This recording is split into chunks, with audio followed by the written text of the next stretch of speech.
Hi everybody. Oh wait.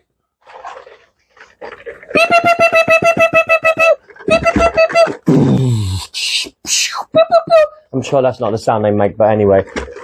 These are going to come back in fashion next year with the Mandalorian and Grogu. Let's talk about the new film and all the hype recently.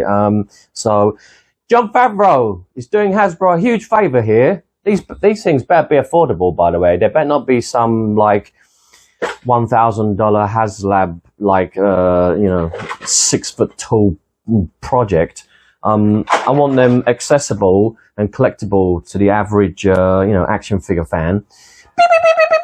So when this movie comes out, everyone's going to go crazy about, AT-AT walkers and also the snow troopers, who are slightly different. They're not the same as the Empire Strikes Back. You can already tell. I'm guessing, right, that this planet might be Hoth. The Hoths. Set your course for the Hoth system. Yeah. The rebel base is there, and it's been abandoned for like what, decades. So I'd imagine the Shadow Council have like taken refuge, and they're hiding in there, and they've set up a little base of operations, and maybe the remnants of the old empire are like slowly amalgamating and coming together again. Din Djarin and Grogu have to go on a top secret special ops mission, and they've got the X-Wings and Luke's Republic, to back them up. So I want to see some cool battle scene. Lots of pew.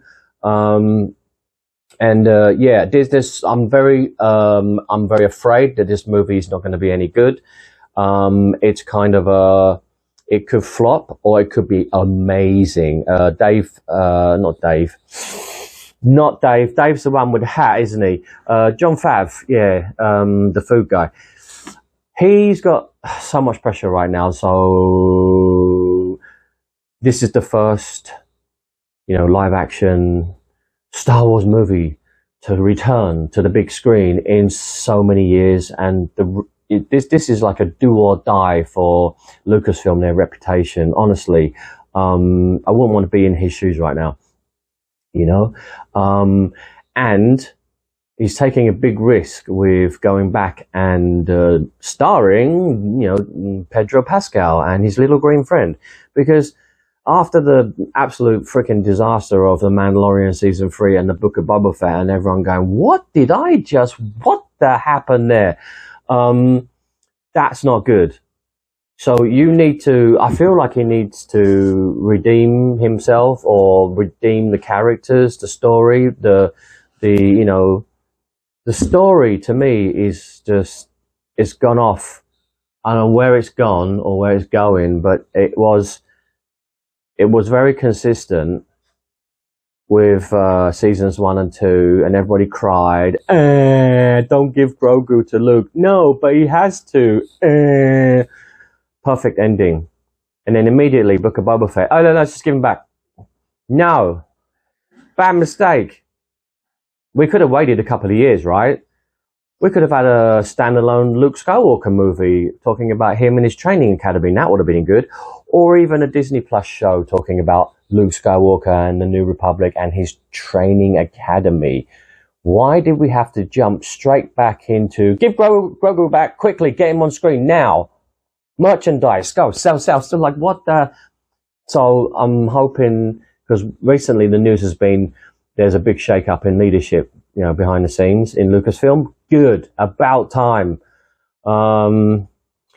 Give John freedom. Give him the freedom to create what he wants. Just like with, Tony Gilroy and Andor. Leave the poor guy alone. Stop messing with his projects. So I think from 2000 and probably towards the end of the year, you're going to see Lucasfilm really ramp up the hype, and the marketing machine's going to go into like overdrive for this movie. Next year, all the big press releases and the Comic-Cons are everything is going to be focused on this movie, because it cannot fail. Because if this movie fails, it's like, how do they come back from that after such a long period with no movies on the big screen? And Jon Favreau has said that if the fans really fall in love with Mandalorian Grogu, then there's a strong possibility that he will continue, and it'll be a trilogy. So there'll be 3 movies. That's cool. But if it doesn't do so well, and people are just like kind of like, oh, I'm not really interested, then no, it's just going to be a one and done, and then move on. The Mandalorian season 4. But if you're going to make a Mandalorian season 4, please learn the lessons of just don't repeat the mistakes of seasons 3 and the Book of Boba Fett. So there's a lot riding on this. I wouldn't want to be John right now. God, pressure's enormous. Clear my throat. And we have to sing that little song. Wait, I've got my ukulele. Brave, brave Din Djarin, he's not afraid of anything. Brave, brave Din Djarin, he comes from Mandalore with his eyes cut out and his and his dick cut off and his liver chewed off and his bum burned and his... That's what it's like. Brave, brave Sir Robin. I feel sorry for Din Djarin.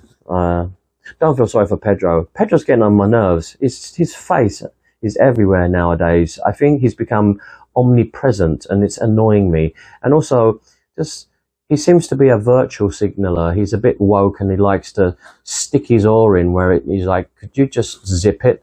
You're a celebrity. I don't want to hear that from you. I'm not interested. Just act. That's it. That's all I want from you. Get on the screen, act. I don't want to hear. I don't want to hear any rumblings on social media. Because every time you do that, I feel, oh, you kicked Gina Carano out, but then this guy Pedro can just say whatever he wants. With his ass cut out and his tits cut off and his brain removed and his eyes gouged out and it...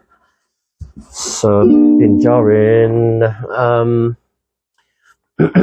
So I think that yeah, I'm just getting a little bit fed up with like the number of movies and number of Netflix shows that you know, Pedro is in. It's starting to get on my tits. I don't know if anyone else feels like that. You can disagree with me if you want, but if you do, you'll have your tits cut off and your mouth sewn up and your tongue cut off and your bottom on fire and your penis. Okay, stop with the minstrels, please. How about we just hire Martin Scorsese as a consultant? Let's make it darker. Look, recently, not recently. I mean, ever since the Mandalorian project got off the ground, they were talking about this is all about the underbelly of Star Wars, the underworld, the outer rim, the places where people dare not go, you know? It's about bounty hunters and drug smugglers and dope dealers and scum and villainy. I'm like, okay, good. Well, show me then. But so far it hasn't been really, so scary. It hasn't really been that graphic or violent, has it? It's all good family fun. Yeah, get Martin Scorsese. Get him on the scene. We need some Joe Pesci scenes, yeah? With an ice pick. He's just in the back of someone, in the back of like one of the Shadow Council, just like ice pick him in the back of the neck, and then but you can't use the word prick, so that wouldn't work, would it? You know, little prick. But yeah, we need like some Scorsese magic, just a little touch of it, a hint of it would be good for the adult audience. The new movie, I feel. You can't make it too detailed, and you can't bring in all these characters like Ahsoka, Luke, and who's Blueface Man? Oh yeah, Thrawn. Like, if you bring all these people in, it just gets all complicated again. Because, okay, that formula works with the MCU crowd. They love that. Okay, that worked, but doesn't mean it works for other franchises. It clearly, from evidence, the poor ratings, this formula does not work with Star Wars audiences. It doesn't work, all right? So let's just have a standalone movie and keep all that other nonsense out of it, and make it like nice and narrow and just focus on adventure. Yeah. You looking at me? Funny how? Funny how? Funny like funny haha, or funny like you laughing at me? What's so funny? Like maybe we should have Robert De Niro in one of these movies. That would be good. I don't know. Make it a little bit, more for adults. Because the kids are going to get confused. If you try to make this movie for, hey, it's for everyone. And I keep saying this like a conspiracy theorist. Don't make movies for everyone. You've got a target. You need to have a demographic. Who are you targeting? So if it's a Mando Grogu movie, then of course you need to target the hardcore fans, the ones who are familiar with what's already happened, because the kids will go in there, or like young people and new viewers will go in there and be utterly confused because they haven't watched Mandalorian seasons 1, 2, 3 and the Book of Boba Fett and Ahsoka and this, that and the other, and they're like, oh, what's going on? All right, so what are your thoughts in the comment section? And would you like me to play the ukulele one more time? No, I will stop. I will put that down. But don't forget, this is going to be hot, man. 80 walkers are coming back. Pew, pew, pew, pew, pew, pew. Shut up.